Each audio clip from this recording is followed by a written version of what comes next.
that was an embarrassing performance.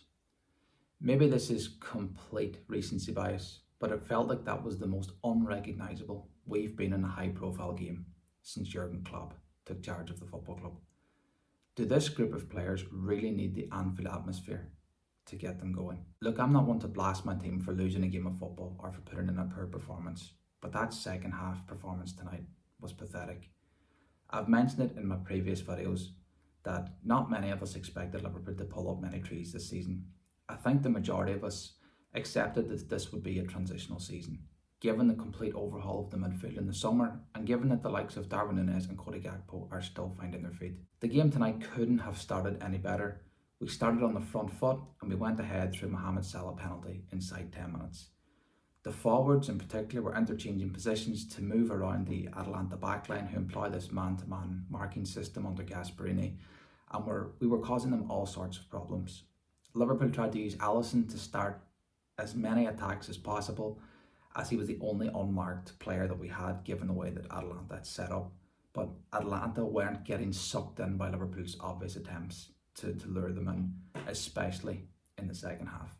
Mohamed Salah squandered yet another big chance before half-time, which would have really altered the complexion of the game. But that being said, I was fairly happy at the break. I said before the game that if we won the first half, I did fancy us to go through. Gasperini clearly gave his players a dressing down at half-time, and they came out playing with a lot more intensity in the second half, and Liverpool did not match them. Tactically, Klopp had no answers, not for the first time in a big game, and you could see the belief draining from the Liverpool players as the game went on. The substitutions, I said it when they were made, why? Why wasn't Curtis Jones taken off? He's clearly still a few yards off the pace since he's returned from injury, and he was one of our players who I did feel actually had a poor first half. And substituting Mohamed Salah, I don't care if he wasn't playing well. He's the only forward that we have with a track record of producing in big moments. I have seen Salah be anonymous for scores of games that he ended up deciding. Speaking of Liverpool forwards that had a track record of delivering in big moments, I've heard lots of Liverpool fans reminisce recently about Sadio Mane, but let's not forget how important Jordan Henderson was to this team. He was a genuine leader on the pitch and he set the tempo for us in many big games. If you think that Dominik Szoboszlai is an upgrade on him based on what we've seen so far, you're watching the wrong sport.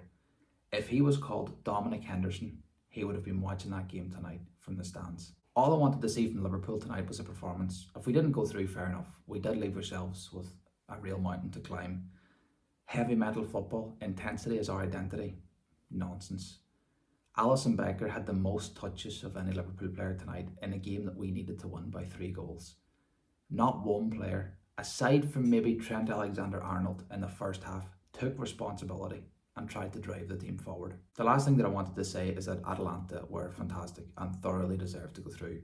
I'm a Liverpool fan, so this was a Liverpool-centric view of the game, but I could speak for hours about how impressive Atalanta were over these 2 games. Gasperini has done an incredible job at that football club, and he's clearly very, very tactically astute. Anyway, another short video, but that's all from me.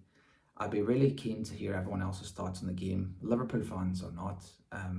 What did you make of what I said? What do you agree with? What do you disagree with? And is there any major talking points from this tie that you feel like I've missed? Thank you for watching. If you liked the video, please do give it a like and subscribe for more football related content.